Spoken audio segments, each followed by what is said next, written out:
G'day everyone. I received this box of feeder insects from Biosupplies this morning, and when I opened it up I noticed that there was something a little different in it, so I thought I'd do an impromptu unboxing video. I guess I have to say that this is not a paid promotion. I paid for these insects just like everyone else will, but I will say that I've been buying from Biosupplies for a couple of years now and I've always been pretty happy with their products.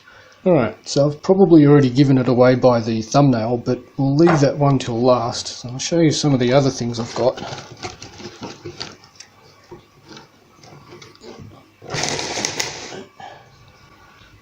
Okay, so I've got a small punnet of mealworms. Not all my insects will eat these, but specifically I got these for my turtle because they float a little bit and he absolutely decimates them. And they last a long time. Okay, next we have a punnet of black soldier fly larvae. These guys don't tend to last as long as the mealworms, but some of my critters absolutely love them. So yeah, I always make sure to grab a little tub whenever I get a shipment in. Next I've got a punnet of earthworms for Mr. Derp. They'll be nice and soft for him, and I'm sure he'll really enjoy wrestling with them as well. I'll probably add a few feeder videos at the end of this clip. Okay, next we have the mystery bag.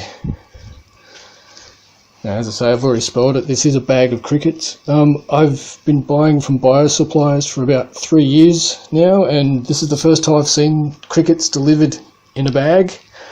I don't know if this is how they're going to be shipping them from now on, but I kind of like it. See, they're in there, they're all quite happy. There's cardboard in there, so when I was feeling it, it kind of felt strange. I really didn't know what this was until I opened it. But yeah, they all look quite healthy. Usually Biosupplies has been sending them in these plastic tubs, like this one that I've converted into an Isobod container. But yeah, if they're going to now go into these sort of hessian bags, cotton bags, I quite like that. They look like they'd be more biodegradable and also reusable as well. So I'll be moving these guys out into a container. These other three will be staying in their containers because they'll get used up reasonably quickly. But the crickets, because they're finicky, I'm going to try and put them in a bigger enclosure and give them some food. Okay, so this is the tub that I'm going to be transferring them into. It's a nice big critter keeper. It's got big lid with lots of ventilation. I've been finding that I can get crickets to last a bit longer if I keep their enclosure a bit more dry. I have provided a water test tube, a water test tube for them so that they can drink out of. It's the same sort of test tube setup as I use for my ants. I'll add a little bit of B-reel. Oh, an escapee. Not so lucky. Yeah, and I'll just be transferring out cardboard that's in here straight out into the critter keeper. Let's see how we go.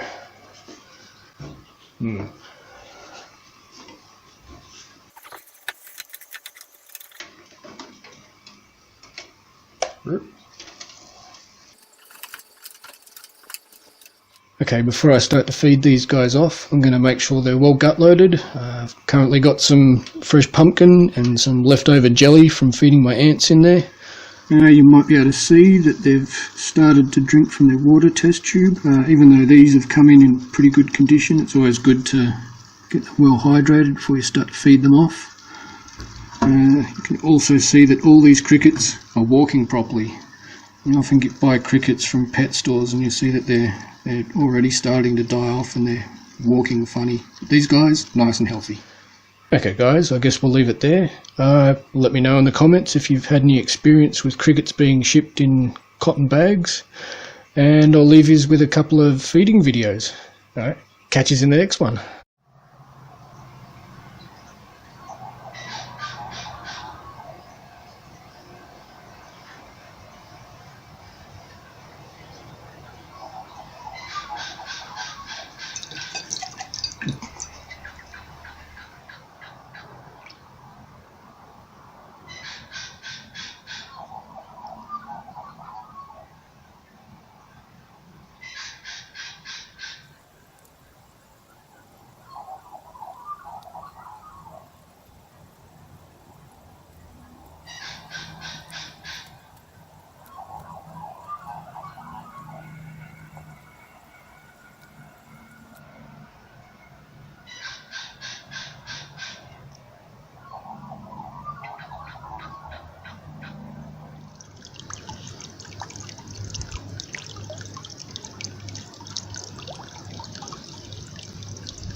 I'm going to start that again because it's kind of bollocks.